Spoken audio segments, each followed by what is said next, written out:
아이를 막 출산한 부부가 저녁 식사를 마친 그때, 여보, 창밖에 뭐야? 밖을 내다보니 의문의 남성 3명이 집 마당에 서서 이들을 우두커니 쳐다보고 있었습니다. 저놈들 또 왔어. 죽여버릴 거야. 분노한 남편은 밖으로 뛰쳐나갔죠. 그리고 한 달 뒤, 아내 안나는 1층에서 딸과 놀아주고 있었습니다.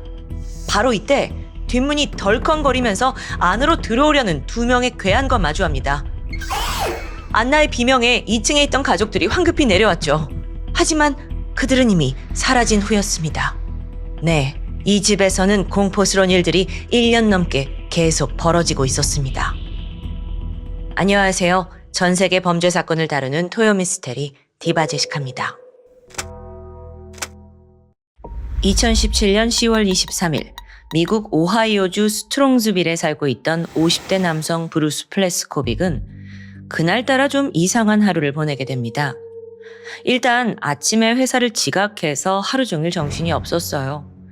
그러다가 오후 4시 반 아내 멜린다에게 문자 한 통이 오게 됩니다. 브루캐틀에서 만나요. 에? 그곳은 전날에 부부가 같이 갔던 술집인데 뜬금없이 거기서 아내가 만나자는 거예요. 평소 아내의 성향은 즉흥적으로 약속을 잡는 걸 좋아하지 않습니다. 심지어 정확한 시간도 없이 무작정 만나자? 뭔가 이상했죠. 그러고 보니까 이날은 온 가족이 저녁에 특별한 외식을 하기로 한 날입니다. 둘째 딸 안나가 일하는 애플비 레스토랑에서 사위 제프와 함께 밥을 먹기로 약속이 된 거죠. 아내가 이걸 까먹었나? 브루스는 즉각 전화를 걸었지만 어쩐 일인지 아내는 받지 않았습니다. 퇴근 후 일단 그는 브루캐틀로 향합니다. 근데 아무리 기다려도 아내가 모습을 드러내지 않아요. 결국 저녁 6시쯤 가족 저녁 식사 시간이 다가왔고 별 수 없이 홀로 레스토랑으로 이동을 하는데 가보니까 거기에도 아내가 없습니다. 뭔가 이상해요. 그래서 집에 돌아가 볼까 생각했지만 마침 배고파서 찡찡대는 어린 손녀딸이 마음에 걸렸습니다. 식사를 하면서도 네 엄마 좀 이상해. 전화도 안 받고 이 저녁 약속을 까먹은 거야? 일단 밥 먹고 가보자고. 그렇게 식사가 끝나고 1시간 뒤 브루스는 사위 제프와 함께 집에 도착합니다. 브루스가 차를 주차하는 사이 제프는 딸을 안고 현관으로 향했는데요. 장모님, 저예요. 문 좀 열어주세요. 수차례 벨을 눌렀지만 응답이 없습니다. 제프가 겨우 주머니에서 열쇠를 꺼내서 문을 열려던 그때 문이 훅 열리는데 집에 있던 막내 아들 카일이 열어준 거죠. 때마침 브루스도 현관에 도착했고요. 다 같이 집 안으로 들어간 순간 뭔가 낯선 공기가 느껴졌습니다. 평소보다 더 고요한 집, 주변을 살짝 보니 부엌 식탁 옆 의자 하나가 쓰러져 있는 거예요. 그래서 그곳에 가보니 충격적인 장면을 마주하게 되는데요. 아내 멜린다가 바닥에 쓰러진 채 피를 흘리고 있던 겁니다. 순간 브루스는 이게 단순한 사고가 아니었다라는 걸 직감하면서 분노의 비명을 질러요. 뒤에 있던 사위 제프도 상황을 확인하더니 딸을 안고 일단 밖으로 나가서 911에 신고를 했죠. 동시에 브루스는 어디론가 전화를 걸었습니다. 그러더니 하는 말이 누가 내 아내를 죽였어.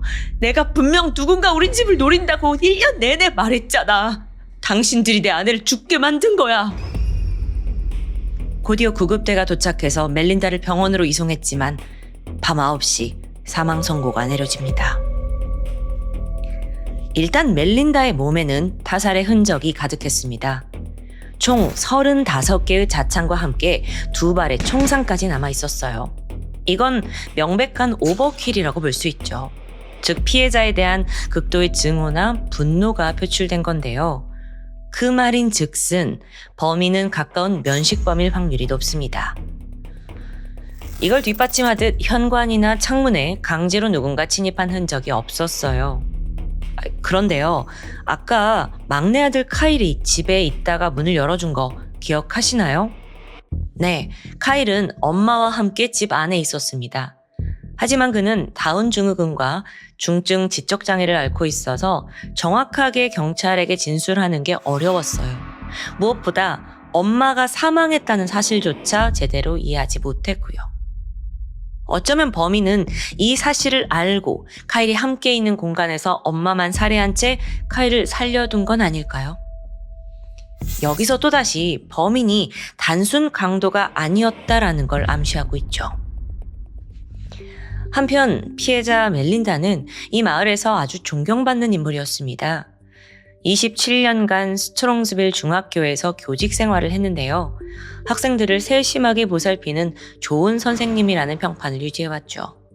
퇴근 후에는 자발적으로 축구 코치로 자원봉사까지 했고요. 남편 브루스와는 고등학교 때부터 함께 했는데 서로에겐 둘도 없는 베스트 프렌드예요. 부부가 25년 동안 결혼 생활을 하면서 총 3명의 자식을 낳았습니다. 첫째 딸 메건, 둘째 딸 안나, 그리고 막내 카일까지.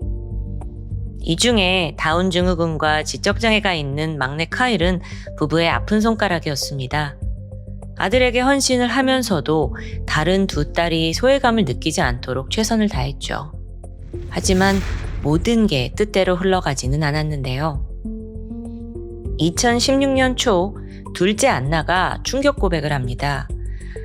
이제 막 갓 20살이 된 딸이었는데 남자친구 제프와 속도 위반을 해서 임신을 해버린 거예요. 부부는 놀랐지만 그래도 아이를 낳고 싶다는 그 안나의 결정을 존중하기로 합니다. 근데 문제가 있었어요. 당시 안나는 식당 웨이트리스, 벌이가 넉넉지 않습니다. 애아빠 제프 또한 에어컨 수리기사로 일을 하는데 거의 일용직에 가까웠고 또 일이 많지 않아서 부모님 집에 얹혀 살고 있었죠. 그러니까 새로운 생명이 태어난다 한들 이 둘 다 감당하기에 경제력이 부족한 거예요. 이때 멜린다와 브루스는 도움의 손길을 내미는데요. 일단 둘째 딸을 약혼시켰고 이 집 지하실에 거처를 마련해 줍니다. 머지않아 2016년 6월 손녀 오로라가 태어나는데 딸과 사위, 손녀까지 멜린다는 함께 집에 살면서 경제적인 지원도 아끼지 않았습니다. 그 덕분에 제프는 좀 돈을 모을 수 있었어요. 2017년 10월 28일에는 이 부부의 결혼식이 예정되어 있었는데 그 경사를 단 5일 앞두고 멜린다에게 참혹한 비극이 벌어진 겁니다.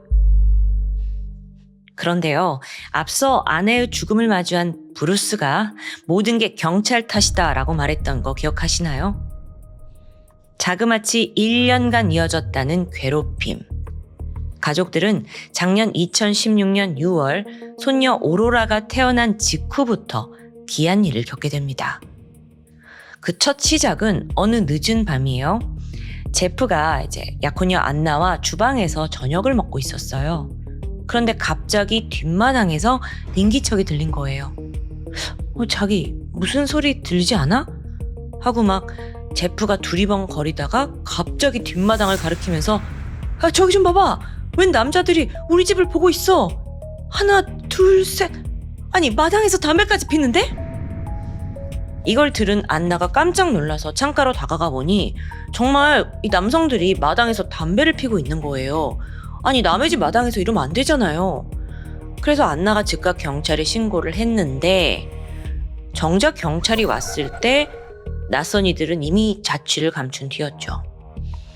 경찰은 현장 감식도 진행했는데 담배꽁초도 없었고 아무런 흔적이 발견되지 않습니다. 이후의 사건은 5개월 뒤에 발생합니다. 2016년 11월 그날 안나는 생후 5개월 된 딸을 돌보고 있었습니다. 그런데 갑자기 뒷문 슬라이딩 도어에서 덜컥 열리는 소리가 들려요. 누군가 막 억지로 문을 열려는 듯한 소리였죠. 안나가 창밖을 보려는 순간 심장이 덜컥 내려앉습니다. 괴한이 얼굴을 밀착하고 집 안을 들여다보고 있는 거예요. 막 안나가 비명을 지르면서 딸을 안고 2층으로 도망쳤죠. 신고했고요. 곧이어 경찰이 도착했는데 그들은 정말 누가 있었던 거 맞아요? 흔적이 없는데? 아무런 증거가 없다는 거예요. 안나는 답답했죠. 그런데 이 기이한 일은 해를 넘겨서도 계속됩니다. 2017년 1월에는요. 누군가 브루스의 차에서 노트북을 훔쳐갔어요. 근데 이쯤 되니까 가족들은 우리를 지켜보고 괴롭히려는 스토커가 있다라고 확신을 하게 되고 경찰에게도 계속 보고를 했죠. 근데 소용이 없습니다. 누구 잡히지도 않고요. 가족들도 점차 지쳐갔어요. 근데 범인의 악행은 여전히 이어지고 있었고요. 2017년 7월의 늦은 밤, 그날은 브루스와 멜린다 부부가 자리를 비운 상태였는데 낯선 남성 3명이 뒷마당에 들어옵니다. 너무 공포스럽게도 그들은 가만히 서서 그냥 집을 빤히 바라보고만 있는 거예요. 이걸 본 안나가 비명을 질렀죠. 저들 분명 1년 전에 온 그 괴한들일 거야. 제프도 저 미친놈들 죽여버리겠다면서 난리를 치고 손전등을 들고 뛰쳐나갔어요. 근데 그 불빛을 비추기도 전에 괴한들은 이미 사라져버렸고요. 이건 뭐 마치 귀신과 숨바꼭질하는 기분입니다. 그런데 한 달 뒤 범인들이 더 대범해집니다. 그날 안나가 1층에서 딸과 놀아주고 있었는데 또다시 뒷문이 덜컹거리더니 안나가 봤더니 집으로 돌아오려는 2명의 괴한과 마주한 거예요. 안나가 막 미친 듯이 비명을 질렀고 그 소리에 2층에 있던 가족들이 황급히 내려왔죠. 경찰에 신고했지만 이번에도 범인들은 흔적도 없이 사라진 후였습니다. 이렇게 1년간 지속된 괴롭힘에 가족들도 미치기 일보 직전이에요. 극심한 불안감에 다들 막 작은 소리에도 민감해졌어요. 특히나 안나는 이제 막 딸이 태어났잖아요. 그 딸을 지켜야 한다는 생각에 한숨도 자지 못했는데요. 그럼에도 괴한은 끊임없이 주변을 맴돌았습니다. 이런 일도 있었어요. 한 번은 새벽에 자동차 경적 소리가 빵빵빵 울리는 거예요. 그래서 모두가 잠에서 깼죠? 보니까 멜린다의 차에서 경적이 울렸더라고요. 근데 이게 어떤 상황이냐? 누군가 집에 있던 차키를 훔쳐서 그 차를 열고 경적을 울리고 보란듯이 차 문을 열어두고는 도망친 겁니다. 너무 무섭죠. 게다가 멜린다 차키까지 가져갔어요. 그러니까 차를 훔친 것도 아니고 이건 그냥 의도적인 괴롭힘이라고 볼 수밖에 없는 거죠. 그래서 당시 멜린다가 페이스북에다가 제발 내 차키라도 돌려주세요. 우리 가족 좀 그만 괴롭혀요. 라는 메시지까지 올린 적이 있습니다. 설상가상 10월 19일에는 집에 혼자 있던 제프가 그 괴한과 정면으로 맞닥뜨립니다. 후드를 쓴 남성이 뒷문을 강제로 열고 들어온 거예요. 이때 제프가 키우고 있던 반려견과 함께 필사적으로 싸웠고요. 경찰에 바로 신고했지만 이번에도 검거에는 실패합니다. 그런데 경찰이 이 집 뒤편을 비추고 있는 공원에 이제 설치된 CCTV를 확인하게 돼요. 근데 괴한이 찍혀있지 않다는 거예요. 그러면서 이건 제프 너의 착각 아니냐. 지금 이 집이 계속 스토킹을 당하고 있는데 이거 가족들이 전부 다 뭔가 스토킹이라는 망상에 빠진 게 아니냐라고 언급을 하기도 했죠. 가족들은 답답해 미치겠는 거고요. 그런데 여러분, 이 일이 벌어지고 나서 불과 4일 만에 멜린다가 집안에서 살해를 당한 상황입니다. 이게 정말 단순한 우연이거나 착각, 망상일 수 있을까요? 다시 사건으로 돌아와서 멜린다가 사망하고 10월 28일 장례식이 열렸습니다. 비극적이게도 그날은 원래 둘째 딸 안나의 결혼식 날이었어요. 멜린다를 추모하기 위해 친척, 주민, 또 제자들, 동료 교사가 다 방문했죠. 장인어른도 거의 울면서 탈진 상태였는데 사위가 가족들을 다 챙겼습니다. 동시에 모두가 다 함께 빨리 범인이 잡히기를 기도했어요. 그런데 그 간절함이 통했던 걸까요? 장례식이 끝나고 3일 뒤 경찰은 드디어 용의자를 체포합니다. 그리고 머그샷을 공개했죠. 그 인물은 다름 아닌 사위 제프였습니다. 잠깐만요. 멜린다를 죽인 게 제프라고요? 알고 보니 경찰은 처음부터 제프를 강하게 의심하고 있었어요. 사건 당일 현장에서도 가족들의 반응을 먼저 살폈는데 다들 막 엄마가 죽었다는 소식에 서로 붙잡고 오열하고 있었지만 제프는 약간의 거리감을 두고 홀로 서 있었대요. 계속 보니까 구석에 있으면서 그냥 멍한 표정을 짓고 있기도 했고요. 그리고 경찰은 이때 그의 얼굴에 미세하게 긁힌 자국이 있다는 걸 발견합니다. 뿐만 아니라 제프의 알리바이도 좀 석연치 않았어요. 일단 사건 당일 제프가 뭘 했는지 좀 알아볼게요. 10월 23일 제프는 아침 10시 25분쯤 일어났습니다. 그날은 에어컨 수리 일정이 전혀 없었기 때문에 아내 대신에 딸을 돌보기로 한 거죠. 오후에 잠깐 자기 고모 집에 갔다가 저녁에 가족들과 함께 외식을 하기로 했잖아요. 그래서 그 약속을 갈 생각이었습니다. 낮에는 처남 카일과 함께 점심을 먹고 외출 준비를 하게 되는데 그때 시계를 보니까 3시였대요. 때마침 멜린다가 집에 도착을 했죠. 제프는 장모님 오셨어요. 인사를 한 뒤 딸을 안고 집을 나섰습니다. 그런데 여기서 돌발 상황이 발생했대요. 차에 연료가 떨어진 거예요. 다행히 멀지 않은 곳에서 주유소가 보였고 유모차를 끌고 다녀올 생각이었어요. 근데 이때 운 좋게도 마침 지나가던 빨간색 차량이 차를 세우더니 연료가 없냐 하고 이제 아이가 있지 않냐 하면서 $10의 연료를 대신 사다 줍니다. 그거 기름 넣고 이런저런 상황이 생기다 보니까 시간이 지체되면서 그는 오후 4시 반 고모 집에 도착했다고 말합니다. 그리고 저녁 7시엔 장인어른과 레스토랑에서 식사를 즐겼고요. 여기까지 들어봤을 때 별다른 의심점은 없는 것 같죠? 하지만 날카로운 촉을 가진 형사는 한 가지 의문이 들었습니다. 제프의 집에서 고모 집까지는 차로 20분이면 충분해요. 아무리 연료가 떨어졌다 해도 1시간 넘게 지체될 수 있을까요? 경찰이 이 부분을 지적하자 제프가 갑자기 횡설수설 설명하기 시작합니다. 제가 그 길에 꽤 오래 서 있었어요. 휴대폰도 잘 찾지 못했고요. 제가 어떻게 해야 될지 몰랐으니까 거의 30분은 차에 그냥 앉아 있었어요. 정신이 없어서 죄송해요. 제가 지금 경황이 없어서 머리가 좀 굳은 것 같아요. 이렇게 말을 하는 거예요. 경찰이 계속 제프를 추궁했죠. 그래서 그 알리바이의 공백, 1시간 반의 공백을 캐내려 했는데 그는 피곤하다면서 답하지 못합니다. 심지어 거짓말 탐지기를 그럼 해보자 라고 제안을 했더니 자기 어머니와 상의를 한 후에 결정하겠다라고 말하면서 그냥 미루고 말아요. 그러니까 이때부터 경찰은 수상함을 감지하고 계속 예의주시하고 있던 거예요. 그러면서 동시에 지난 1년간 가족을 괴롭혔던 스토킹 또한 제프의 짓일 확률이 높다고 판단합니다. 그런데요, 제프도 피해자 아니었나요? 그 괴한이 나타났을 때 제프도 함께 있었고요. 그럼 여기서 경찰의 주장을 좀 살펴볼게요. 그들은 제프가 돈으로 사람을 고용했다고 주장하고 있어요. 그러면 도대체 왜요? 왜 그런 짓을 벌였죠? 여기에는 2가지 목적이 있다고 보는데 심리적인 공포를 조장해서 가족들이 본인을 전적으로 의지하게 만들려는 목적이라는 거죠.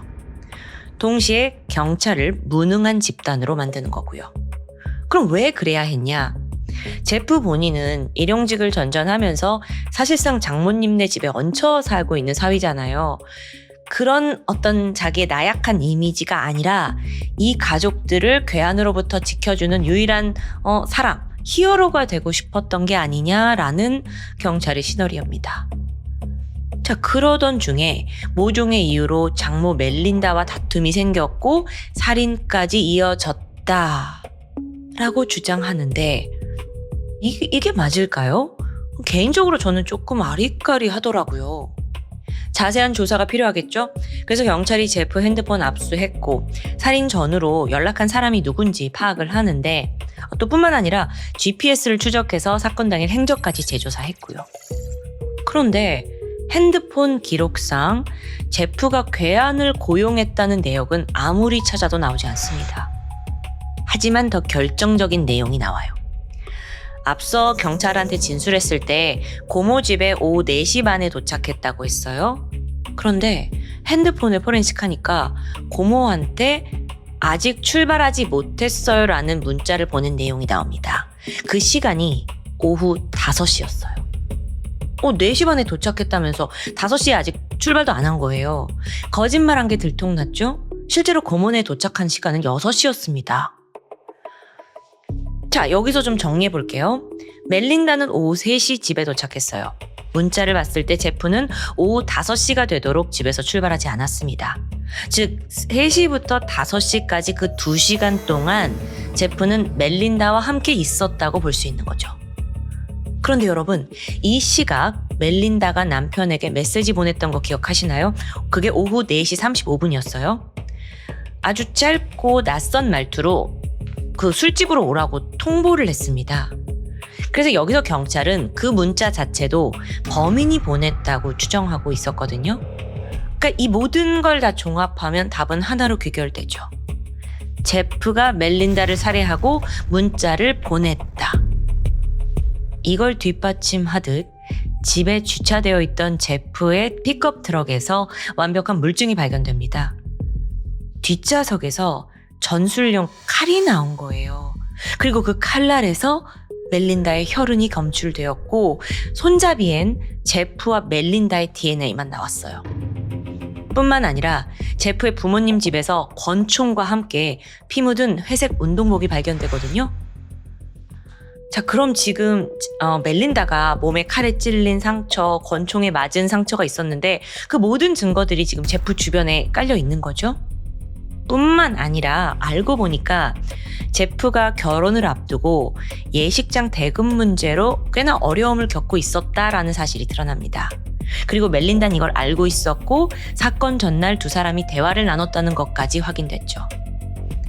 모든 걸 정리했을 때 경찰은 결혼을 앞두고 경제적인 문제로 스트레스를 받던 제프가 장모의 어떤 대화로 인해 살인을 저질렀다고 결론을 내린 겁니다. 10월 31일 제프는 살인 혐의로 체포됩니다. 하지만 그는 끝까지 범행을 부인하고 있어요. 당시 경찰은 FBI 요원까지 투입을 해서 그의 죄책감을 더 자극하려고 했거든요. 딸과 아내를 생각해서 네가 빨리 자백을 해야 된다 회유를 했고요. 또 사과 편지를 쓰도록 만들었어요. 그렇게 결국 제프는 사건의 진상을 털어놓게 되죠. 올해 초 제프는 가족들에게 결혼식을 올리겠다고 호언장담했습니다. 보란 듯이 예식장까지 잡아뒀죠. 그런데 문제가 생겼어요. 카드 한도 초과로 인해 예식장 대금을 제대로 치르지 못한 겁니다.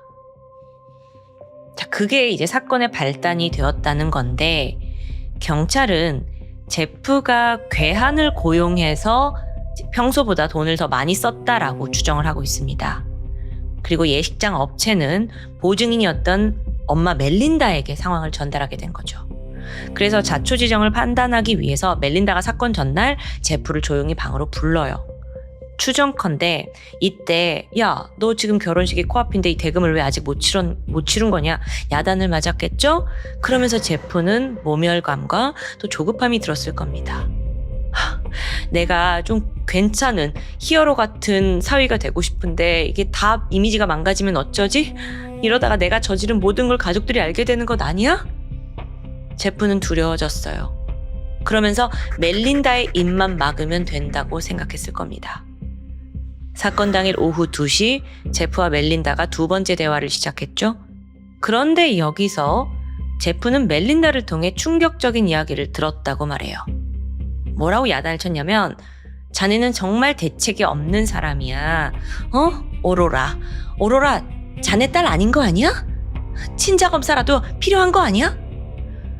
막 이런 식으로 갑자기 이 딸이 친자냐 아니냐라는 주제를 꺼냈다는 거예요. 심지어 멜린다가 갑자기 총을 들어서 위협했고 이걸 막으려다가 제프와 몸싸움이 벌어졌고 그러다 우연히 총이 발사가 됐는데 그게 멜린다의 가슴에 적중했다는 거죠. 당황하는 것도 잠시 제프는 멜린다가 방금 총을 들고 자기를 죽이려고 했다는 것에 화가 치밀었습니다. 그래서 분노를 표출하려고 옆에 있던 칼을 들어 미친 듯이 휘둘렀다는 진술. 이거 여러분 그냥 그대로 제가 이야기한 대로 믿어지시나요? 약간 이런 생각이 들어요. 뭐지? 왜 멜린다가 급발진을 한 거지? 뭔가 매끄럽지가 않은데? 네, 여기엔 이유가 있습니다. 알고 보니 경찰이 자백을 유도했기 때문이에요. 경찰은 제프에게 신문하는 내내 끊임없이 질문을 하면서 사실상 하나의 스토리를 완성해 갔다고 볼 수 있습니다. 경찰이 공개한 신문 영상에서 이걸 확인할 수 있었어요. 그렇기 때문에 일각에서는 경찰이 본인들의 실수를 덮기 위해 제프를 범인으로 몰고 가고 있는 거 아니냐라고 주장이 나오기 시작했죠. 그리고 이런 논란은 법정에서도 이어졌고요. 2018년 10월 1심 재판이 열립니다. 검찰은 그가 2016년 6월부터 1년간 이 모든 걸 치밀하게 계획했던 범죄라고 주장했어요. 반면 제프는 나는 강압 수사를 받았다. 모든 시나리오를 경찰이 원한 대로 말하고 말았다라고 부인합니다.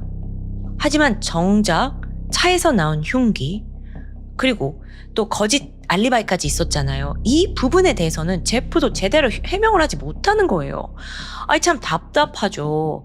결국 오랜 법정 공방이 이어진 끝에 제프는 노 컨테스트를 선언합니다. 이건 유죄를 인정하진 않지만 내가 처벌은 받아들이겠다는 뜻이에요. 그렇게 결론적으로 제프에게는 33년간 가석방 없는 종신형이 내려졌죠. 사실상 감옥에서 삶을 마감할 수도 있는 건데요. 그는 이 선고를 듣는 내내 아무런 감정 없이 무표정으로 일관했습니다. 가족들에게조차 할 말이 없다며 침묵을 유지했고요. 한편 한순간에 사랑하는 아내를 잃은 브루스는 무너지고 맙니다. 그에게 사위 제프는 아들이나 마찬가지였어요. 그런 사위가 아내를 죽이고 우리 가족을 1년간 괴롭혔던 스토커였다? 이게 좀 믿기 힘든 사실이었죠. 참고로 가장 안타까운 한 명이 또 있는데 막내 아들 카일입니다. 그는 현재까지도 엄마의 죽음을 받아들이지 못해요. 그래서 종종 창밖을 멍하니 바라보면서 돌아오지 않는 엄마를 기다리고 있다고 하는데요. 사건은 마무리되었지만 이 사건은 여전히 의문이 남아 있습니다. 정말요? 정말 제프는 가족들을 그렇게 지독하게 괴롭힌 진범이 맞을까요?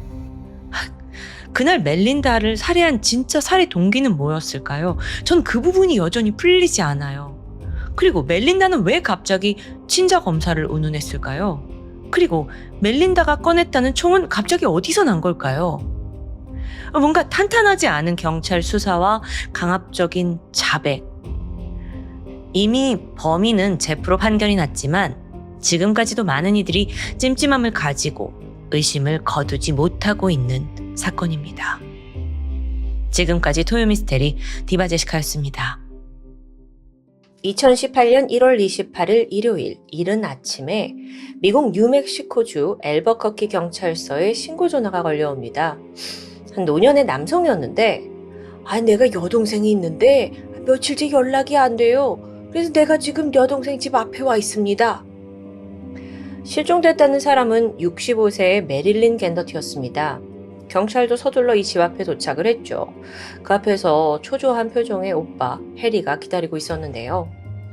해리와 메릴린은 노년 남매죠. 사실 매일 아침 저녁으로 연락을 주고받던 사이입니다. 그런데 지난 금요일 이후에 동생이 지금 이틀째 연락이 두절됐다는 거예요.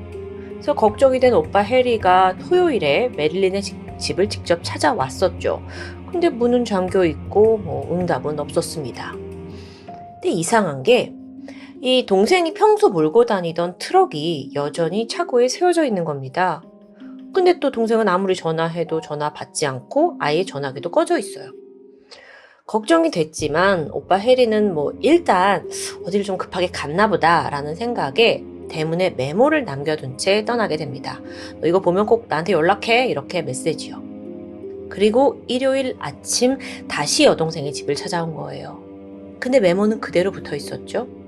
근데 이때 집 안에서 메릴린이 키우던 강아지가 짖는 소리가 들리는 겁니다. 내 동생이 여행을 간 거라면 강아지를 혼자 두진 않을 텐데, 그리고 이렇게 강아지를 오래 혼자 두면 밥도 못 먹고 얘가 이럴 애가 아닌데. 그래서 신고를 하게 된 거죠. 경찰이 도착을 해서 문은 잠겨 있었기 때문에 뒷마당을 통해서 안으로 진입하기로 결정합니다. 담을 넘어 조심스럽게 마당에 들어선 순간, 어라? 이상하게도 그 마당과 연결된 슬라이딩 도어가 살짝 열려 있는 거예요. 왠지 불길하죠. 경찰관 2명이 아주 신중하게 실내로 들어서요. 왜냐면 이게 혹시 강도가 들었을 수 있는 상황이거든요. 그래서 위험한 상황이 펼쳐질 수 있으니까 조심히 들어갔죠. 그렇게 숨막히는 긴장 속에서 수색이 시작됩니다. 주방, 거실, 침실, 옷장, 욕실까지. 그런데 예상과 달리 집안은 너무 평온합니다. 생활 흔적조차 그대로 남아있어요.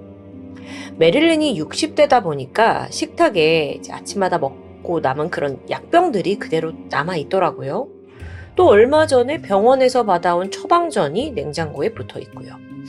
뭐 이렇다면 여행을 간 건 아닌 것 같은데, 그럼 혹시 어디선가 쓰러져서 입원을 한 건 아닐까 싶어서 근처에 있는 모든 병원의 기록을 살폈지만 도통 메릴린의 기록은 나오지 않습니다. 메릴린 겐더트. 그녀는 지난 30년간 이 마을에서 우체부로 일해온 굉장히 성실한 여성입니다. 평소에 친구가 많은 편은 아니었어요. 하지만 주변 사람들한테 친절했죠. 그래서 우체국 동료들은 물론이고 마을 주민 모두 그녀를 다 좋게 생각하고 평판이 나쁘지 않습니다. 갑자기 잠적할 특별한 이유? 없어요. 그렇게 집안 수색을 다 마친 경찰이 메릴린이 어디 갈 만한 데가 없습니까? 하고 장소를 탐문하기 시작했죠. 근데 마침 이때 그녀의 이웃이자 친구 낸시가 결정적인 정보를 줍니다. 사실 이 같은 동네에 메릴린이 세를 주고 있는 집이 한 채 있다는 거예요. 그럼 혹시 세입자라면 뭔가 정황을 알고 있지 않을까 싶어서 경찰은 즉각 그 주소지로 출동을 하게 되죠. 문을 두드렸어요. 탁 문을 여는데 젊은 여성이 모습을 드러냅니다. 메릴린이요? 그분 제 시어머니인데? 그러니까요. 메릴린이 그동안 세를 준 집은 그 아들 부부가 살던 곳이라는 거죠. 이 젊은 여성은 며느리인 거고요. 그녀는 지금 시어머니가 사라진 사실조차 모르고 있는 듯 했습니다. 자, 먼저 이들의 가정사를 잠깐 살펴보면 메릴린의 아들 라이언은 지금 이 경찰 앞에 있는 여성 엘리사와 결혼해서 가정을 꾸리게 됩니다. 둘 사이에 3명의 자녀를 낳게 되고요. 그런데 라이언이 사실 좋은 가장의 역할을 해주진 못했어요. 4년 전인 2014년 8월 스스로 쏜 총에 목숨을 잃게 되거든요. 근데 이게 극단적인 선택은 아니었고 오히려 좀 황당한데 러시안 룰렛 게임을 하던 중에 변을 당한 겁니다. 그 러시안 룰렛이 뭐냐면 권총에다가 총알 1개만 넣고 서로 돌아가면서 총을 이제 자기 머리에 대고 방아쇠를 당기는 거예요. 그 와중에 이제 총이 있는 거에 이제 누군가가 맞으면 죽는 거고요. 왜 이런 위험한 게임을 했는지는 알 수 없지만 생전 라이언이 폭력적이고 충동적이었다는 증언이 있습니다. 어쨌든 아들은 그렇게 황망한 죽음을 맞이하게 되죠. 아들 사망 이후 며느리 엘리사와 자녀들은 여전히 시어머니 명의의 이 집에 거주하고 있었습니다. 세를 주고 있긴 했지만 시어머니 역시 그래 너네끼리 그래서 잘 살아라 하면서 이제 허락해 줬고요. 그렇게 시간이 흘러서 세 자녀 중에 이제 다 장성을 하잖아요. 2명이 성인이 돼서 집을 나갔고 이제 이 집에는 엘리사 그리고 20살의 아들 드레이크가 남아 있습니다.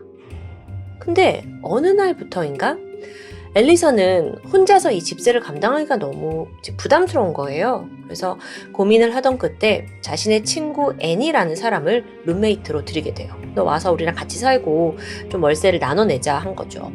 그렇게 되면 엘리사, 애니, 아들까지 3사람이 이 집에 살게 되는 건데요. 다시 여기서 사건으로 돌아와서 엘리사가 경찰에게 뭐라고 하냐면 마침 오늘 우리는 이사를 간다 라고 말합니다. 그래서 막 집안의 모든 가구와 짐들이 어수선하게 나와 있더라고요. 엘리사가 말하기를 이 짐을 모두 다 뺀 다음에 시어머니 메릴린한테 열쇠 반납을 하려고 연락을 내가 했는데 연락을 받지 않더라. 그래서 나도 좀 이상하게 생각하긴 했다 정도로만 얘기를 해요. 그래서 이런 대화가 이어지던 와중에 경찰이 엘리사에게 물었죠. 근데 어디로 이사를 가세요? 돌아온 대답이 묘합니다. 그건 아직 안 정했어요.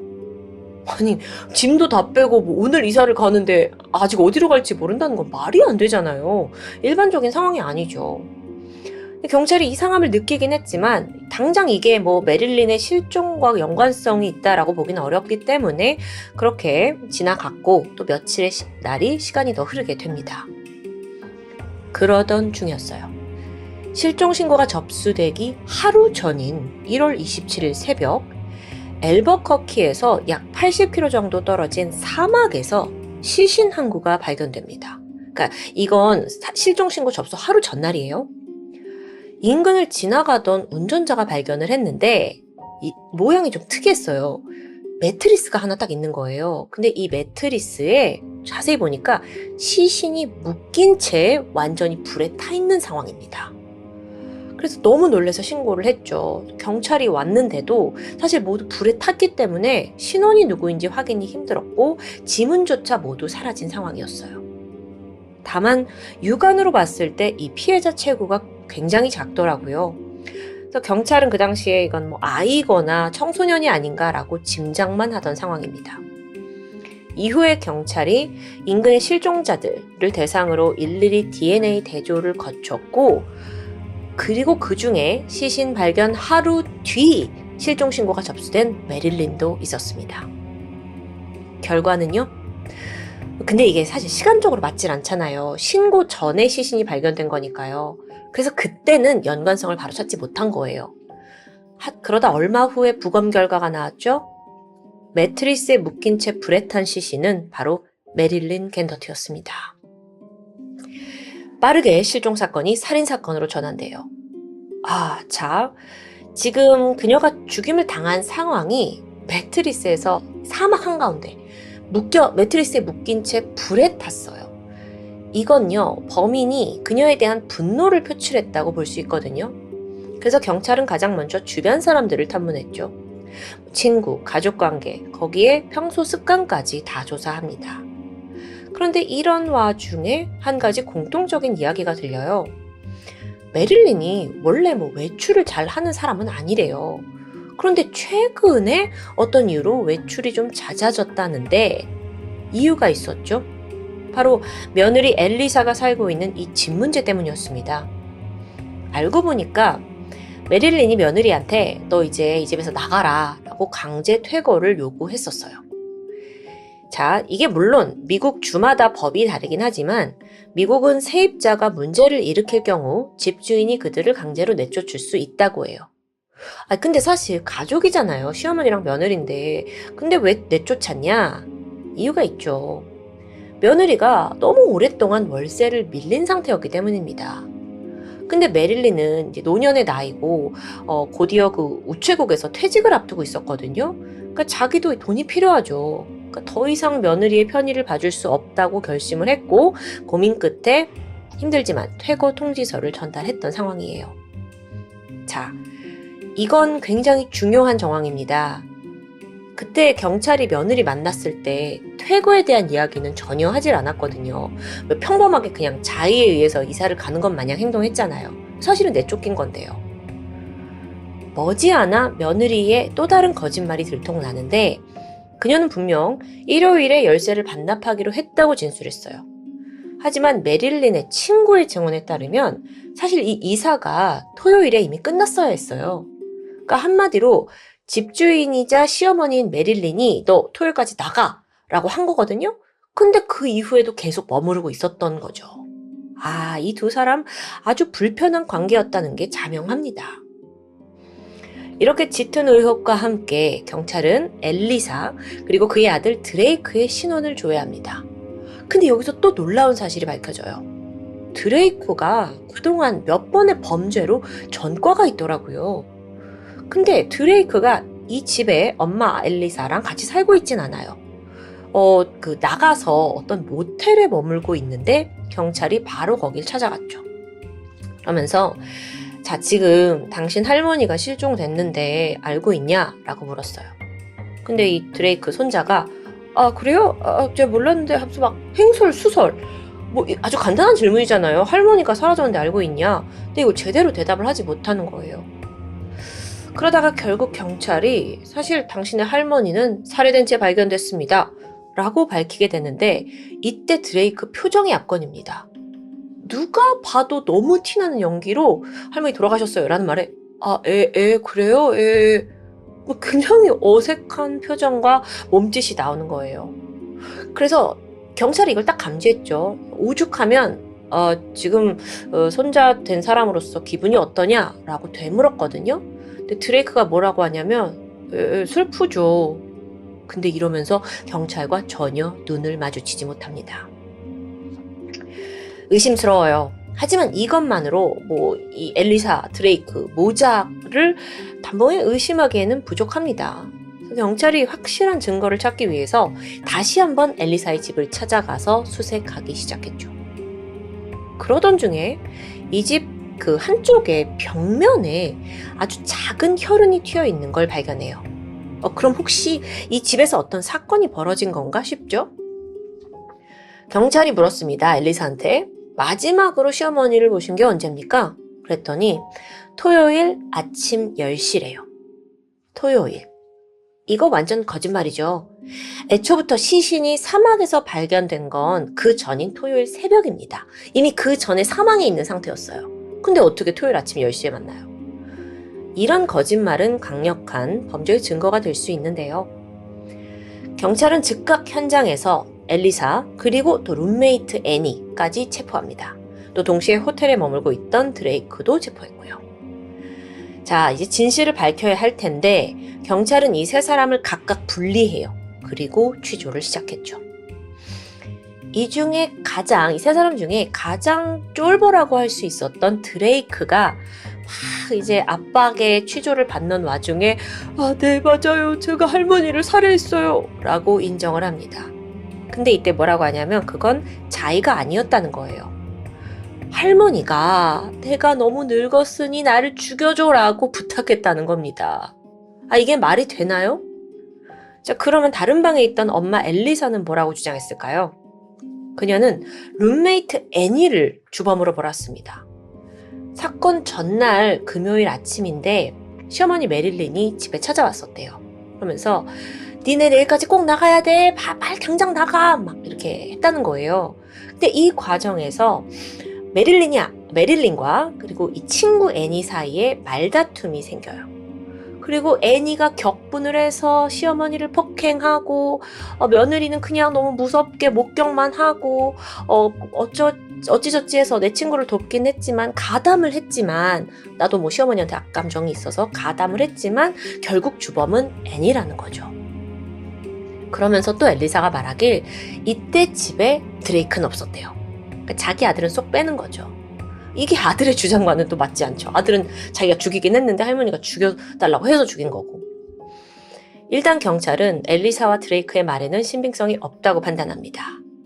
자, 그러고 나서 초점을 맞춘 게 애니였어요. 무엇보다 이 룸메이트 애니한테는 이렇게까지 살인을 할 동기가 좀 빈약합니다. 집에서 쫓아낸다고 한들 친구 시어머니를 죽이는 건 좀 과하잖아요.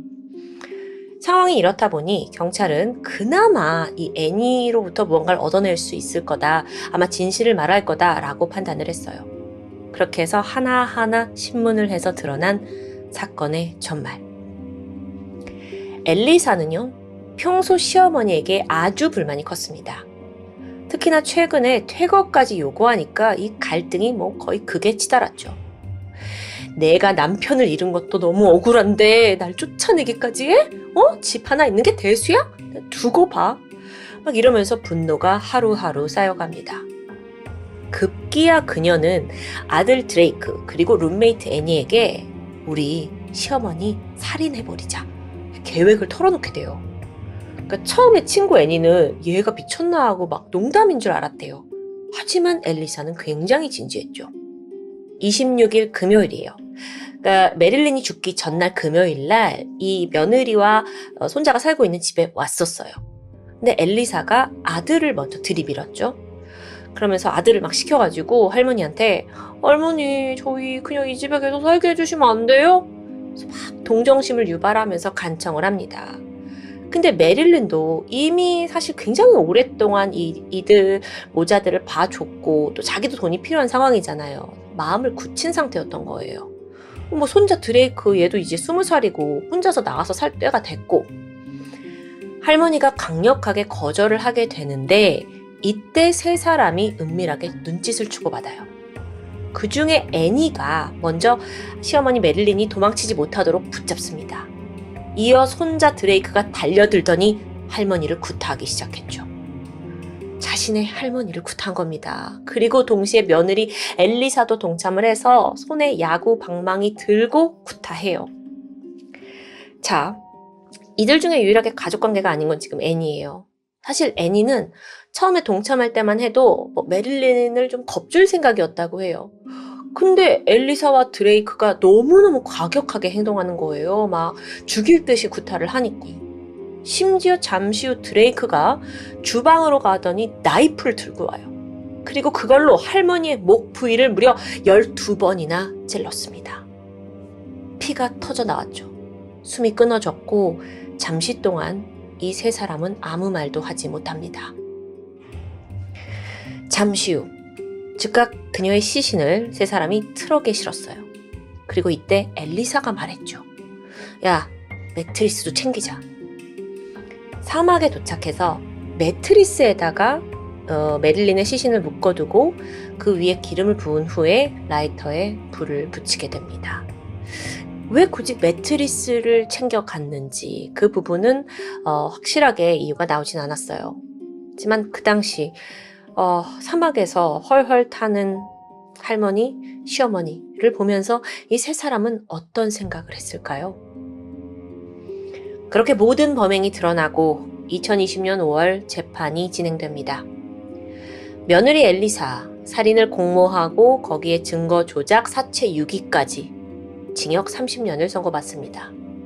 또한 칼로 할머니를 찌른 손자 드레이크는 엄마의 어떤 강압에 의해서 이 살인이 있었다라는 게 인정됐는지 엄마 엘리사보다 조금 적은 징역 26년형을 선고받죠.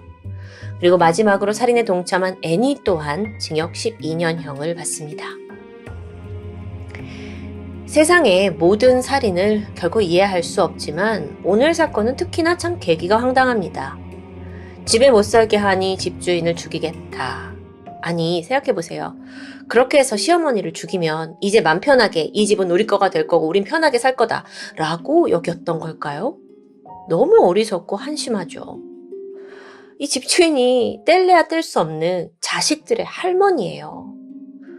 물론 오랜 시간 가족이 지내면서 우리가 다 이해할 수 없는 깊은 갈등의 골이 있었을 겁니다. 그렇다고 한들 아들과 공모의 시어머니를 죽이는 이런 건 인간의 행동이라고 보기 힘들죠.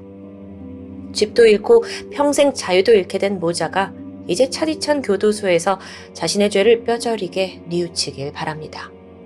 지금까지 토요미스테리 디바제시카였습니다.